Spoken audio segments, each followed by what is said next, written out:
एडनेक्सच्या संदर्भातल्या या माहितीनंतर आता आपण पुढच्या व्याख्यानाकडे, पुढच्या लेक्चरकडे जाऊया. मॅथ्स या विषयाचा जो अभ्यासक्रम आहे आणि जी बदललेली इव्हॅल्युएशन सिस्टीम आहे, मूल्यमापन पद्धती आहे, याच्यावर आमचे संचालक प्राध्यापक संजय रानडे, जे मॅथ्स या विषयाचे अनुभवी शिक्षक आहेत, ते तुम्हाला मार्गदर्शन करतील. मी सरांना विनंती करतो की कृपया त्यांनी विद्यार्थ्यांना आणि पालकांना मार्गदर्शन करावं.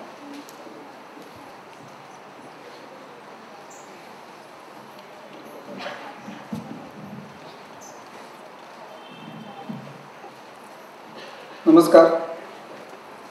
उपस्थित जागरूक पालक आणि SSCच्या मिशनवर निघालेले माझे विद्यार्थी मित्रमैत्रिणी, आज आपण मॅथमॅटिक्स म्हणजे गणित या विषयावर चर्चा करणार आहोत. सोशल सायन्स आणि लँग्वेजेसचं जसं सिलॅबस बदललं आहे आणि इव्हॅल्युएशन सिस्टीम बदलली आहे, तसं गणिताच्या बाबतीत नाही आहे. सिलॅबसमध्ये बदल नाही. जो बदल आहे तो एकूण गुण जे आहेत त्यामध्ये आहे. तर त्याविषयी आपण जाणून घेणार आहोत.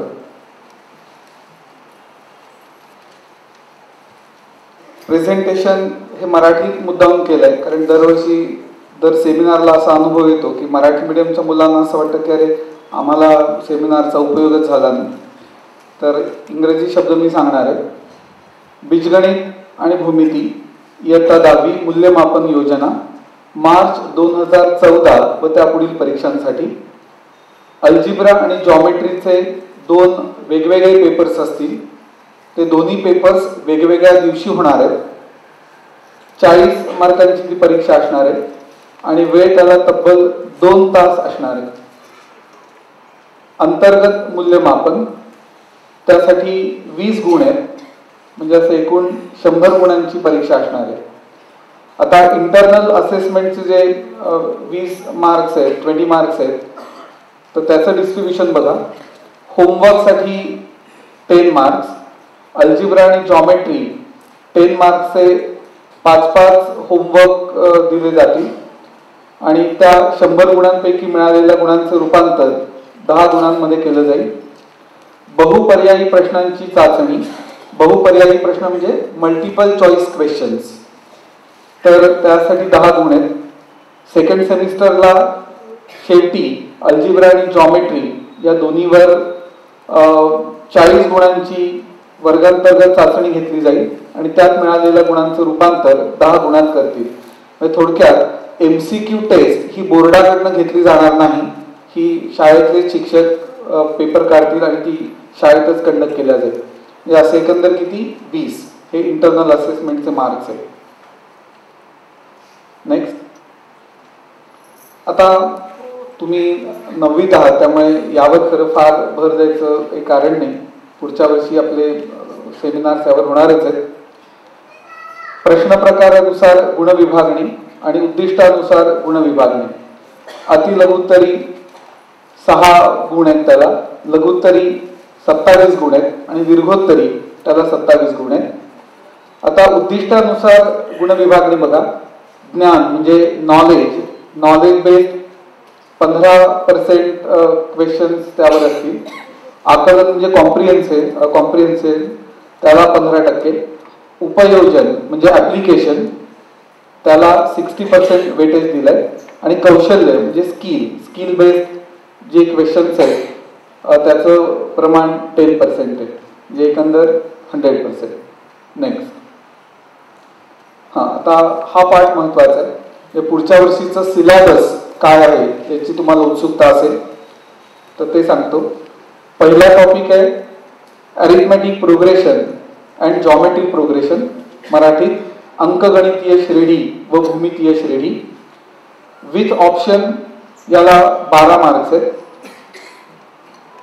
दुसरा जो टॉपिक आहे बीजगणितातला तो म्हणजे क्वाड्रॅटिक इक्वेशन्स म्हणजे वर्ग समीकरणे विथ ऑप्शन, त्याला 12 मार्क्स आहेत. हे सिलॅबस बघताना तुमच्या असं लक्षात येईल की यातले बरेचसे टॉपिक्स तुम्ही 9th मध्येच केलेले आहेत आणि त्याच नावांनी केलेले.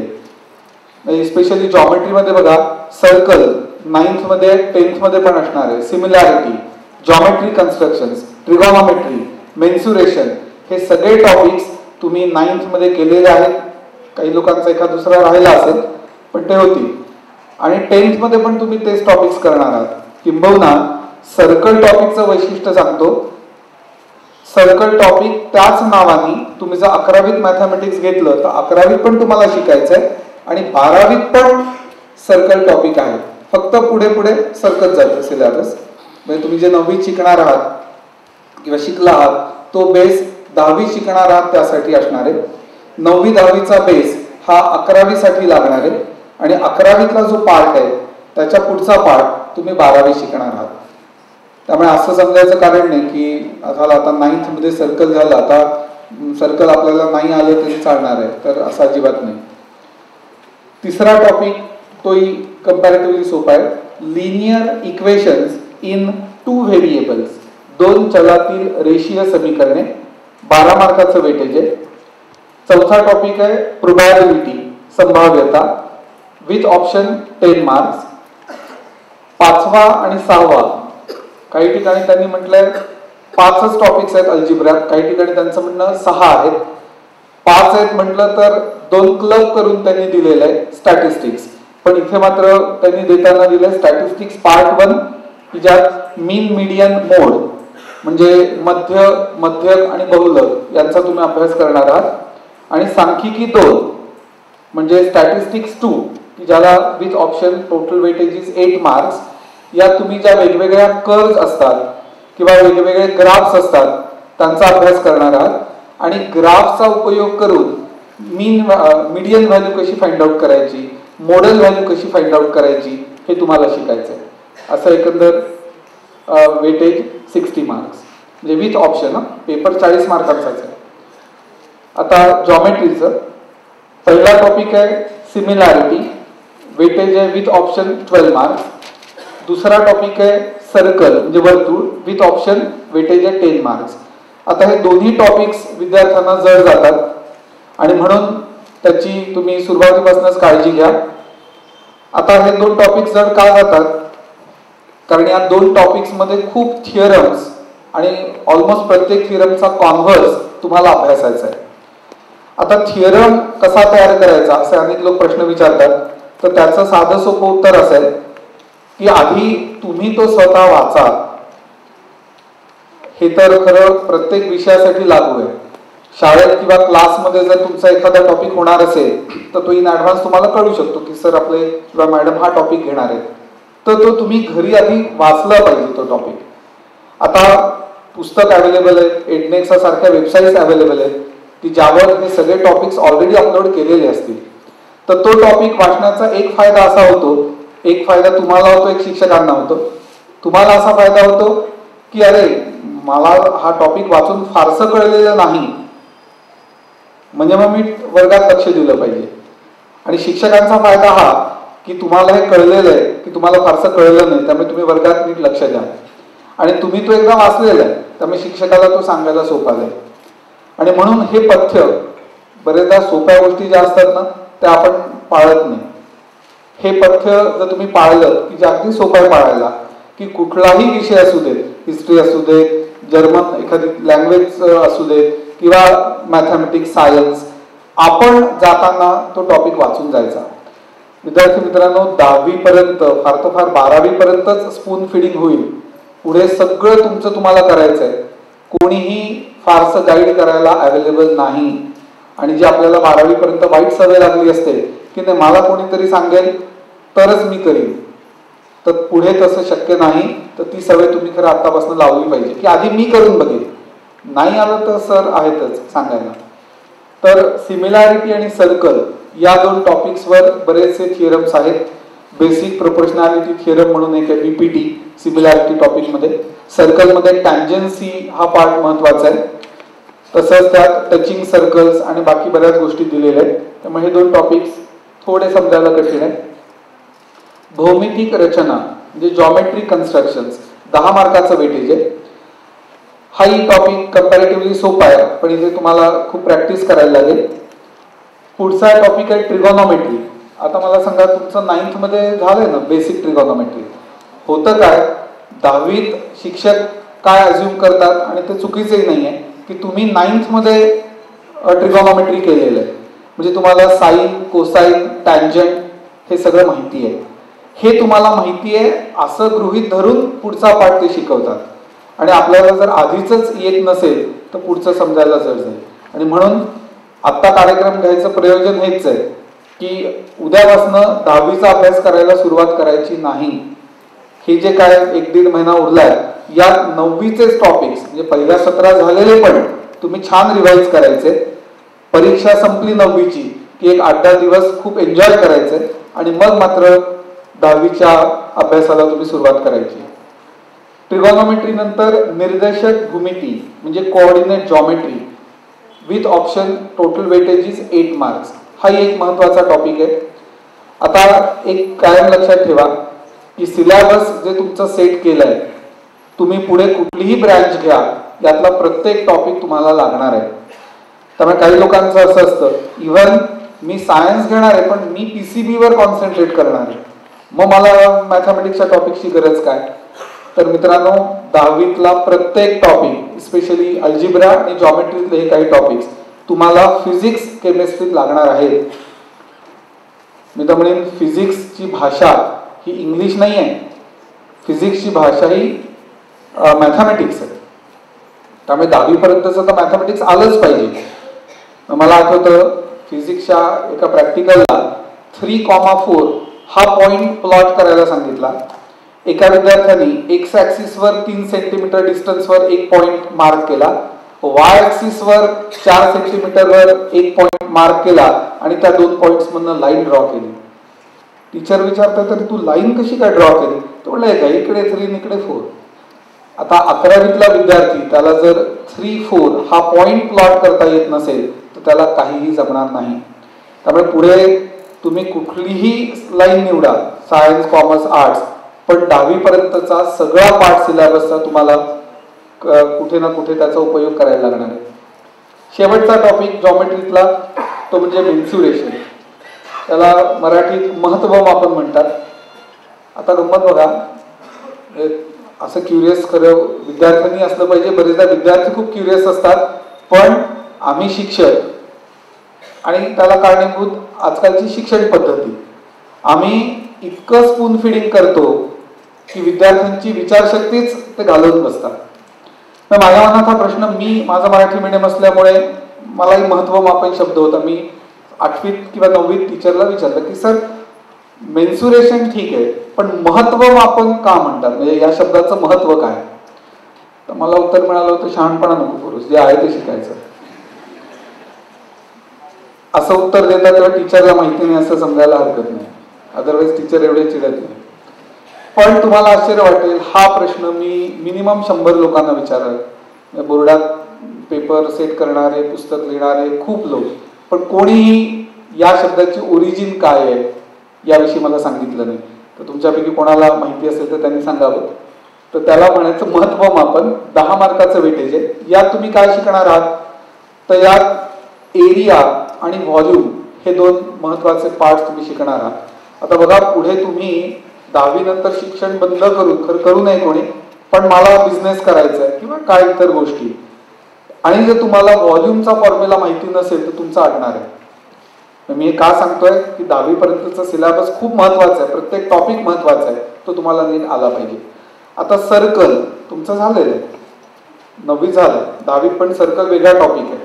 Can you tell me the formula for volume of a circle. हा पटकन सांगायचं, इंटरॅक्टिव्ह सेशन पाहिजे रे. हा सांग बेटा. पाय आर स्क्वेअर. येस, 2 पाय आर. ओके, इकडे कोणीतरी लगेच म्हटलं, हा तर सर्कम्फरन्सचा फॉर्म्युला आहे. सर तर व्हॉल्यूम ऑफ सर्कल विचारतायत. आज कार्यक्रम सुरू होण्यापूर्वी एक पालक म्हणले, सर ते हॉर्ट्स विषयी तुम्ही बोलणार आहात ना, त्यासाठी मी फक्त आलोय. तर त्यावर मी येणार आहे, पण हॉर्ट्स म्हणजे नेमकं काय असतं रे, हे जे मी विचारतोय ना तेच हॉर्ट्स आहे. याचं उत्तर असं आहे की सर्कलला व्हॉल्यूम नाही. प्रश्न ट्विस्ट करून विचारला, किंबहुना इथनं पुढे तुम्ही ही तयारीच ठेवायची, मी एकही प्रश्न, सदाशिव पेठेत कार्यक्रम आहे ना, एकही प्रश्न मी तुम्हाला सरळ विचारणार नाही. Circle is a 2 dimensional figure. सर्कलला व्हॉल्यूम कसा असेल? सर्कलचा एरिया, तू जो बेटा फॉर्म्युला सांगितलास तो एरिया ऑफ सर्कलचा आहे. इकडे कुठेतरी 2πr सांगितला तो सर्कम्फरन्स आहे, म्हणजे परिघ. एरिया म्हणजे क्षेत्रफळ. तर व्हॉल्यूम 3 डायमेन्शनल फिगर म्हणजे sphere, yes it has a volume. Sphere has a total surface area also. तर या ज्या गोष्टी आहेत या 10वीत जाण्यापूर्वी तुम्हाला माहिती पाहिजे. ठीक आहे, फॉर्म्युला अपेक्षित नाहीये. तर तुम्हाला व्हॉल्यूम ऑफ स्फिअर नाही सांगता आलं, नो प्रॉब्लेम. पण सर्कलला कसा काय व्हॉल्यूम असेल हे तुमच्या मनात आलं पाहिजे. हे केव्हा येईल? जेव्हा आपण स्वतः विचार करू. वर्गात जायचं, टीचर ब्लॅकबोर्डवर जे लिहितील ते लिहून घ्यायचं, किंवा एकदा लेक्चर संपल्याची वाट बघायची, असा अप्रोच जर तुमचा असेल तर फायदा होणार नाही. थोडक्यात मी तुम्हाला 2 पेपर्स, अल्जिब्रा, जॉमेट्री, त्याचं सिलेबस काय आहे, प्रत्येक टॉपिकला वेटेज किती आहे याविषयी सांगितलं. नेक्स्ट, सुधारित मूल्यमापन योजनेची वैशिष्ट्ये, features of new evaluation system. गणित म्हणजे बीजगणित व भूमिती हा विषय 2013-2014 या शैक्षणिक वर्षापासून इयत्ता 10वी साठी 150 गुणांऐवजी 100 गुणांचा राहील. सिलेबस कमी केलेलं नाही. काही लोक म्हणतात की अजून थोडा त्यात बदल होऊ शकेल, पण आज मितीला तरी बातमी ही आहे की 100 मार्कांचाच मॅथमॅटिक्सचा पेपर राहील. मगाशी सांगितल्याप्रमाणे 40 marks algebra, 40 marks geometry and 20 marks for internal assessment. बीजगणित व भूमितीसाठी प्रचलित पद्धतीप्रमाणे लेखी परीक्षेसाठी स्वतंत्र प्रश्नपत्रिका व स्वतंत्र उत्तरपत्रिका राहतील. ऑफकोर्स, कारण 2 वेगवेगळ्या दिवशी हे पेपर्स होणार आहेत. प्रश्नपत्रिकेचा आराखडा देण्यात येणार नाही. त्याऐवजी गुणनिहाय प्रश्नांचे विभाजन देण्यात आलेले आहे.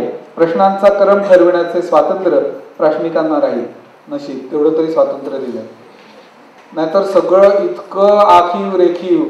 काही दिवसांनी तर असे देतील की 5 प्रश्न असतील, पहिल्या 2 प्रश्नात काय विचारायचे बोर्डाकडनं सांगण्यात येईल, नंतरचे 3 त्यातले अटेम्प्ट एनी वन वगैरे वगैरे. नेक्स्ट, आता हे जे नवीन तुमचं पुस्तक आहे, मगाशी सरांनी सांगितलं की NCERTने ठरवलेले सिलेबस आहे, तर त्याचे महत्त्वाचे फीचर्स काय आहेत हे तुम्ही लक्षात घेणं गरजेचं आहे. एक नवीन टर्म त्यांनी कॉइन केली आहे, कन्स्ट्रक्टिव्हिझम. मराठीत त्याला छान नाव दिलंय, ज्ञानरचनावाद. त्यात त्यांचं काय म्हणणं आहे बघा, की पूर्वीची घोका आणि ओका पद्धत वापरता येणार नाही. मुलांना विचार करायला प्रवृत्त करणारी व प्रश्न विचारायची मुभा असणारी शिक्षण पद्धती.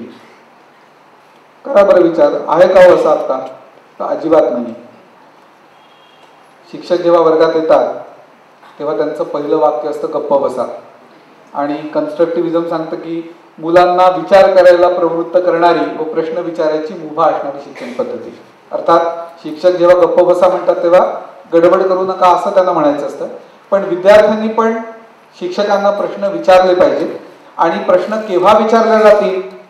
जर तुम्ही घरनं तो टॉपिक वाचून आला तर. मी अनेक विद्यार्थ्यांचं बघतो, कारण मी अनेक वर्ष मॅथमॅटिक्सचा विषय शिकवला. त्यांचं वर्गात लक्षही असतं, फक्त टीचर जेव्हा शिकवतात तेव्हा ते पहिल्यांदा ऐकत असतात, त्यामुळे त्यांना प्रश्नच पडत नाही. नंतर तेव्हा विद्यार्थी जेव्हा घरी त्याचा अभ्यास करतो तेव्हा त्याला त्यावर प्रश्न पडतात. पण टीचरचा पुढचा टॉपिक सुरू असतो आणि मग जेव्हा तुम्ही प्रश्न विचारता तेव्हा शिक्षक म्हणत की अरे नंतर सांगेन, टुमॉरो, आणि टुमॉरो नेव्हर कम्स. त्यामुळे शक्यतो तो टॉपिक आधी आपण तयार करून जावा आणि लगेच शिक्षकांना प्रश्न विचारावेत. मला खात्री आहे शिक्षक त्या प्रश्नांची उत्तरं नक्की देतील. कॉन्ट्रीब्युशन ऑफ पेरेंट्स, पालकांचा सहभाग. कन्स्ट्रक्टिव्हिझममध्ये यावर खूप भर दिलाय, लक्षात घ्या. आता आपल्याकडे पालकांचा सहभाग म्हणजे नेमका काय, की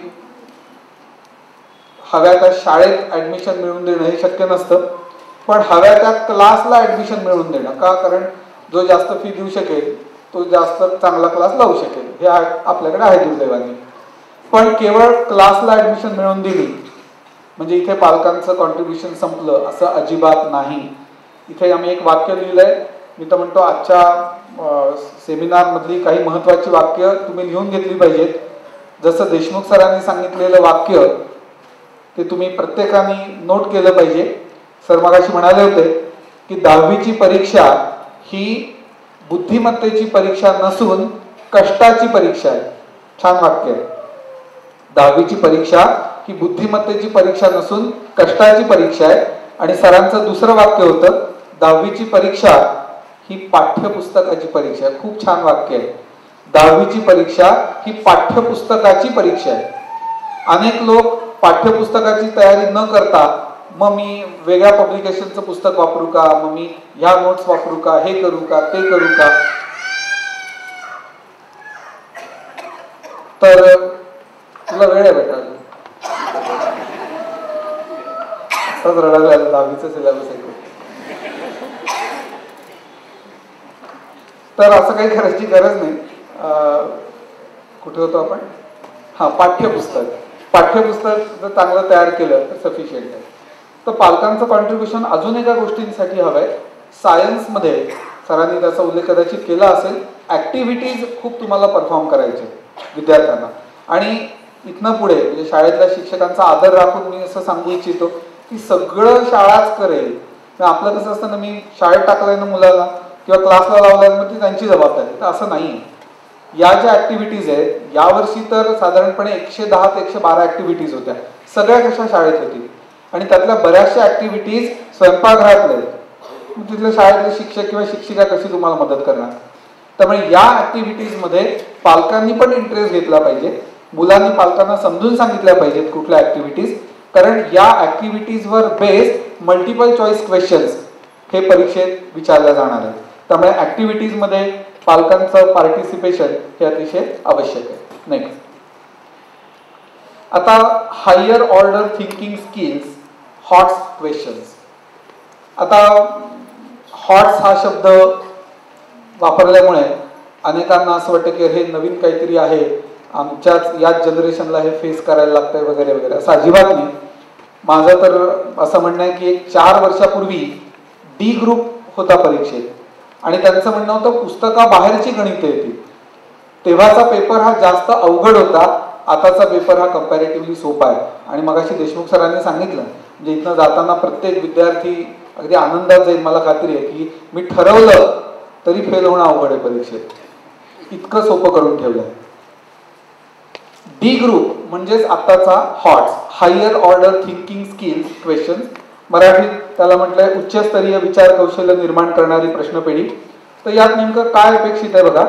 develop the skill of analytical thinking, logical sequencing and accuracy in calculations. तर थोडक्यात काय आहे की केवळ फॉर्म्युला लिहा, व्हॅल्यू सबस्टिट्यूट करा, कॅल्क्युलेशन्स करा, आन्सर मिळवा, या पद्धतीची गणितं ही हॉट्सची गणितं नव्हे. त्यात तुम्हाला थोडा विचार करायला लागेल. बरेचदा तर हे गणित कुठल्या टॉपिकवर आहे बरं याचा तुम्हाला आधी विचार करायला लागेल आणि मग फॉर्म्युला आणि बाकीच्या गोष्टी तुम्हाला करायला लागतील. तर sums based on combination of 2-3 topics. आता 9वीतच तुम्ही आहात त्यामुळे हे तुम्हाला उदाहरण कळणार नाही. फक्त एवढं सांगतो की पुढच्या वर्षी एक छान सम तुम्ही करणार आहात. It is based on quadratic equation and probability. Quadratic equation म्हणजे वर्ग समीकरण आणि प्रोबॅबिलिटी म्हणजे संभाव्यता. हे 2 टॉपिक्स एकत्र करून ते प्रॉब्लेम त्यांनी तयार केले.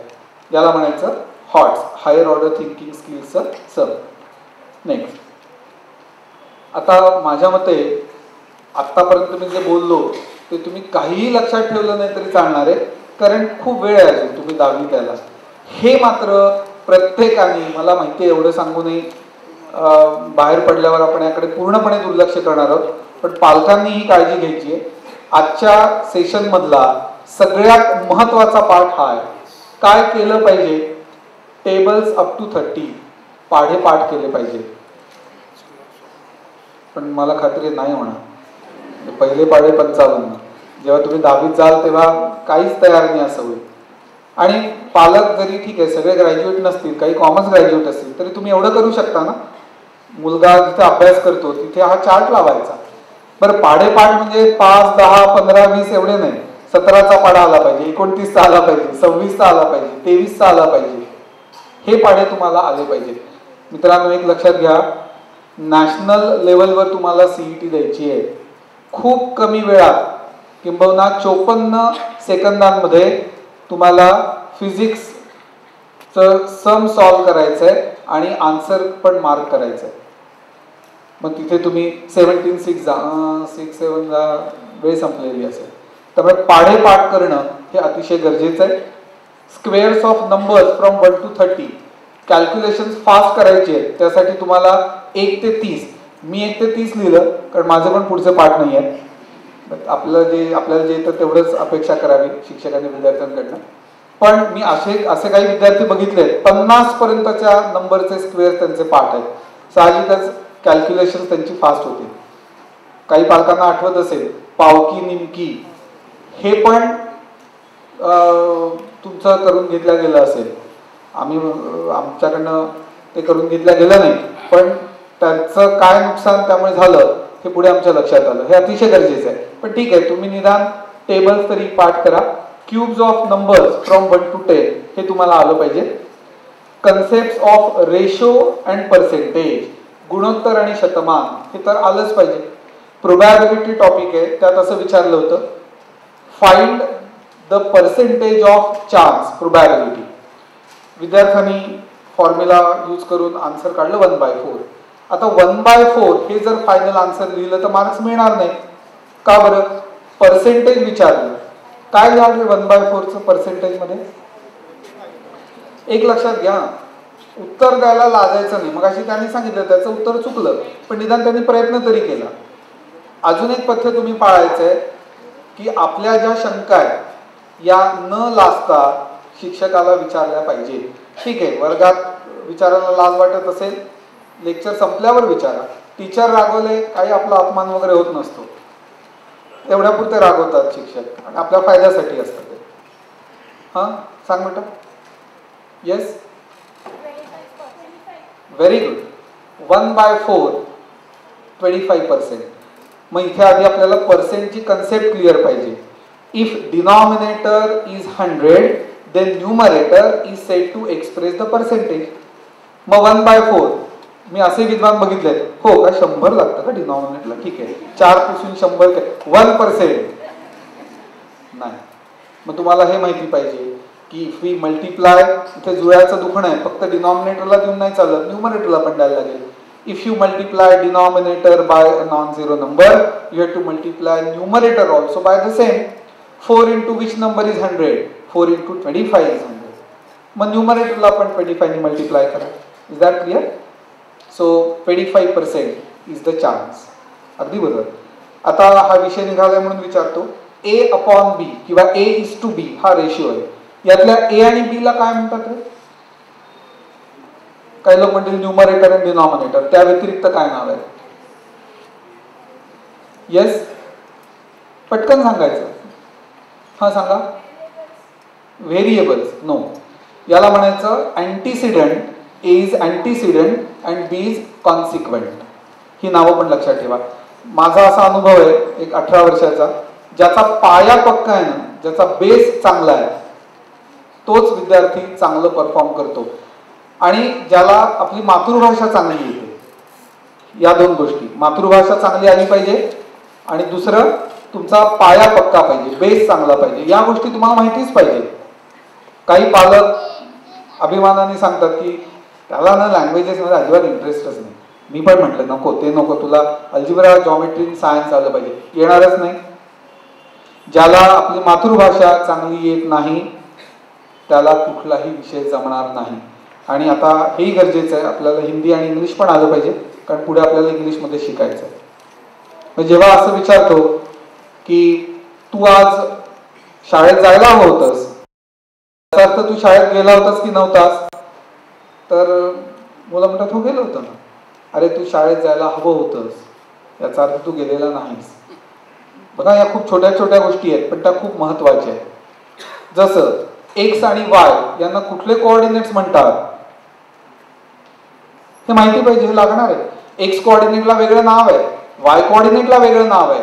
ही नावं आपल्याला माहिती हवी. एक्स आणि वाय यांना देशमुख कोऑर्डिनेट्स म्हणतात?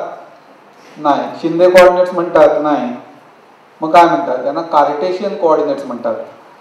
डी कार्टा नावाचा मॅथमॅटिशियन होऊन गेला. त्या कार्ट्यांनी हे सगळं शोधून काढलं. कोऑर्डिनेट जॉमेट्री ग्रीक लोकांनी डेव्हलप केली. तुम्हाला माहिती पाहिजे एक्स कोऑर्डिनेटला ॲप्सिसा म्हणतात, वाय कोऑर्डिनेटला ऑर्डिनेट म्हणतात. ही सगळी नावं तुम्हाला 10वीत लागणार आहेत. पाया पक्का करणं म्हणजे या गोष्टी तुम्हाला माहिती असणं अपेक्षित आहे. लॉज ऑफ इंडायसेस घातांकाचे नियम माहितीच पाहिजे, नुसतं माहिती असून नाही. मगाशी मी सांगितलं की ऍप्लिकेशन 36% एवढं वेटेज आहे ऍप्लिकेशन बेस्ड सम्सना. अप्लाय पण करता आलं पाहिजे. What is a raised to 0? पटकन सांगा. मी सांगितलं मी एकही प्रश्न सरळ विचारणार नाही, त्यामुळे तुम्ही म्हणाल नाही पटकन नाही सांगत, विचार करू दे. a raised to 0 is 1 हे फारसं बरोबर नाही. तुम्ही असं म्हणायला हवं a raised to 0 is 1 if a is not equal to 0. a is an arbitrary constant. हा मी 3 raised to 0 मी पण म्हटलो असतो तुमच्याच एवढ्या मोठ्या आवाजात की 1, पण a raised to 0 is 1 provided a is not equal to 0. शेवटी हॉट्स म्हणजे काय तर हेच आहे. LCM आणि HCF ते तुम्हाला आलं पाहिजे. थोडक्यात 10वीचा अभ्यासक्रम तुम्हाला जमावा असं वाटत असेल तर 5वी ते 9वी पर्यंतच्या सगळ्या कन्सेप्ट तुमच्या क्लिअर हव्यात. मेक लिस्ट ऑफ ऑल फॉर्म्युली सूत्र पाठच पाहिजे. हे जे लोक असतात ना मॅथमॅटिक्स मध्ये काय पाठांतर करायचं असतं का, अशा लोकांना पुढे मॅथमॅटिक्स घ्यायचं नाही असं धरून चालायला हरकत नाही. आपल्याला शेवटपर्यंत मॅथमॅटिक्स करायचं आहे. पाठांतराचे 2 प्रकार आहेत. विंडो पाठांतर ते आपण करणार नाही, पण समजून केलेलं पाठांतर. साइन 30 डिग्रीज हाफ म्हणता आलंच पाहिजे. थांबावा, कोणाला वेळ नाही. काही लोक म्हणतात 0 1 2 3 मग त्याला 4 ने डिवाइड करतो, मग त्याचा रूट घेतो, वेळ संपलेली असते. त्यामुळे सूत्र फॉर्म्युली तुमची पाठच हवी.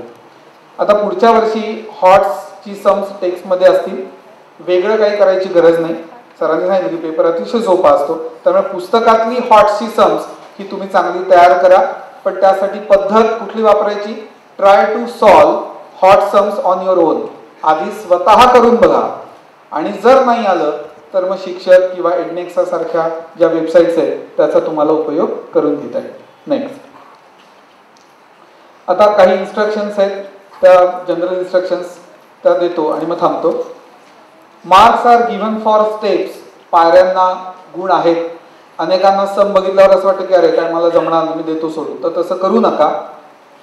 जितना काम उतना दाम. तुम्ही 8 पैकी 5-6 स्टेप्स लिहिल्या असतील तर 4 पैकी 2-3 गुण त्यासाठी तुम्हाला नक्की मिळतील. पुढची सूचना आता लक्षात येणार नाही. There will be 2 sets for question papers. Deshmukh sir मगाशी 4 म्हणले, पण माझ्या मते नवीन याच्यात 2 सेट्स आहेत. तरी मी ती खात्री करून तुम्हाला सांगेन. 2 वेगवेगळे सेट्स असणार आहेत. पुढच्याला वेगळा सेट असेल, त्यामुळे त्याला वेगळी सम्स असतील. जॉमेट्री कन्स्ट्रक्शन्स करताना अनालिटिकल फिगर काढायला लागते, म्हणजे काय ते इतकं तुम्हाला कळणार नाही. मॅथमॅटिक्स मध्ये ज्या ऍक्टिव्हिटीज दिल्या असतात तर त्यावर बेस्ड परीक्षेत सम्स विचारली जाणार नाही. बॉक्सेसमध्ये काही इन्फॉर्मेशन दिली असते, मॅथमॅटिशियन्सची नावं, त्यांची माहिती, त्यांनी लावलेले शोध, यावर परीक्षेत प्रश्न विचारत नाही. आता शेवटचा पार्ट मी त्यावर खूप जोर देणार आहे आणि थांबणार आहे. Do calculations independently. तुम्ही वेगळं काही करायला जाऊ नका. जी कॅल्क्युलेशन्स आहेत ना ती स्वतः करून बघा. आपण इतकं अवलंबून असतो ना मित्रावर. 15 × 6 आपण लगेच 90 लिहितो, पण खात्री नसते. इकडे बघ तुझं 90 आहे ना, येस. मग आपण पुढची स्टेप लिहितो. परीक्षेत असं केलं तर त्याला कॉपी म्हणतात, की ज्याला परवानगी नाही. परवानगी असेल, काही ठिकाणी करत असेल तरी आपण त्या भानगडीत पडायचं नाही. कॅल्क्युलेशन स्वतः करून बघा. इथे चुका, आत्ता चुका, म्हणजे मग परीक्षेत तुमची ती कॅल्क्युलेशन्स बरोबर असतील. जॉमेट्री कन्स्ट्रक्शन्स तिघा मिळून करतात. काही लोकांचं मॅथमॅटिक्स छान असतं, ते सांगतात असं कर असं कर. ज्याचं युजली मॅथ चांगलं असतं त्याचं ड्रॉइंग वाईट असतं. ज्याचं ड्रॉइंग चांगलं आहे तो कन्स्ट्रक्शन्स करतो. परीक्षेत कोणालाच जमत नाही, कारण प्रत्येक डिपार्टमेंटची कामं केलेलीच नसतात प्रत्येकाने. त्यामुळे कॅल्क्युलेशन्स आणि जॉमेट्री कन्स्ट्रक्शनचा पार्ट हा प्रत्येकाने स्वतः करायचा आहे. मी कायम असं सांगतो की तिघं अभ्यास करतायत, एकमेकांपासून वाचून त्यांचं कायम अडत असतं. पण होतं काय, 150 मिळतात पण तिघांना मिळतात 50-50-50. का तर division of labour leads to division of marks, तिघही फेल. तसं होऊ देऊ नका. ठीक आहे, काही बाबतीत ग्रुपने अभ्यास करायला हरकत नाही, पण कॅल्क्युलेशन्स मात्र प्रत्येकाने स्वतः करून बघायचे. नेक्स्ट, या ज्या सूचना आहेत त्या आता फारशा तुम्हाला कळणार नाहीत. कुठलाही टॉपिक ऑप्शनला टाकू नका आणि भरपूर टेस्ट द्या. या 2 सूचना पण महत्त्वाच्या आहेत. पण अजून सिलेबसला सुरुवात झाली नाही आहे, त्यामुळे यावर मी फारसं बोलणार नाही. कन्क्लूड करताना मी पुन्हा या बाबतीत आग्रही असेन की नंबर 1 की तुमचा पाया तुम्ही पक्का करा, जनरल स्टँडर्ड वाढवा. 10वीच्या अभ्यासाला आजपासून सुरुवात करायची नाही आहे. इथनं पुढे 1-2 महिने 9वीचाच अभ्यासक्रम, पहिल्या सेमिस्टरचाही तुम्ही खूप छान तयार करा. 9वी चांगली तयार केल्याशिवाय 10वीच्या अभ्यासाला सुरुवात करू नका. दुसरं एक माझं आग्रही प्रतिपादन हे असेल की एडनेक्साच्या वेबसाईटचा तुम्ही जरूर उपयोग करून घ्या. त्याचे 2 फायदे मी तुम्हाला सांगतो. सगळ्यात महत्त्वाचा फायदा की तुमच्या शंकांचं निरसन तिथे होणार आहे. मी एक खूप नाही तर एक 40-50 हजार तास शिकवलं, 50 मुलांनी पण वर्गात शंका विचारल्या नाहीत. याचं कारण मी खूप ग्रेट टीचर आहे असं असतं तर मला आनंद झाला असता, किंवा विद्यार्थी खूप ब्रिलियंट होते मला मिळालेले, तसंही नव्हतं. पण वर्गात कारणाने काही शंका विचारल्या जात नाहीत. एडनेक्स हा असा प्लॅटफॉर्म आहे की तिथे तुम्हाला तुमच्या शंका विचारता येतील आणि त्यांची उत्तरं पण तुम्हाला लगेच मिळतील. दुसरं महत्त्वाचं की बरेचदा आपली शाळा बुडते, क्लास बुडतो, त्यामुळे झालेला टॉपिक आपल्याला पुन्हा मिळत नाही. एडनेक्साच्या वेबसाईटवर मात्र वेबिनार, निखिल सरांनी मगाशी सांगितलं, त्याचं रेकॉर्डिंग नेक्स्ट डे आपण अपलोड करतो की जे तुम्हाला कितीही वेळा आणि केव्हाही हे ऐकता येतं. त्यामुळे मला खात्री आहे की इथनं जाताना प्रत्येक जण एडनेक्सला सबस्क्राईब करेल. निदान आज फ्री अकाउंट तरी तुम्ही क्रिएट करा. उद्या वेबिनार आपण एक घेणार आहोत, त्याविषयी निखिल सर माहिती सांगतीलच. कन्क्लूड करताना मी पुन्हा तुम्हा सगळ्यांचे आभार मानतो आणि तुम्हाला अभ्यासासाठी खूप खूप शुभेच्छा देतो. धन्यवाद.